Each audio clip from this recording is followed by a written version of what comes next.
माथेरान इथल्या शार्लट लेक परिसरामध्ये 3 जण बुडाल्याची माहिती मिळाली आहे। फिरण्यासाठी गेलेला एकाचा पाय घसरला आणि त्याला वाचवताना इतर 2 जणही बुडाल्याची माहिती आहे। बुडालेल्या तिघांचाही शोध सध्या सुरू आहे।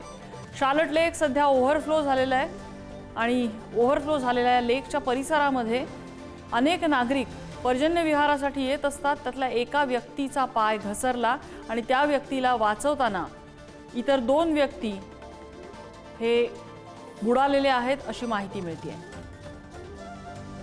माथेरानच्या शार्लट लेक परिसरामधली घटना।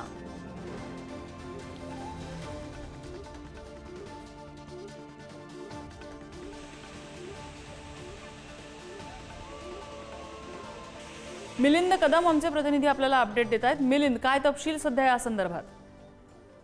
माथेरान येथील शार्लट लेक येथे मुंबईहून 6 ते 7 तरुण फिरायला आले होते, परंतु त्यातील 2 तरुण पाण्याच्या अति जवळ गेल्यानंतर त्यांचा पाय घसरून ते पाण्यामध्ये पडले।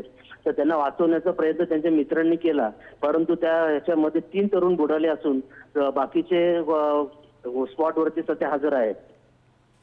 मिलिंद, धन्यवाद या माहितीबद्दल।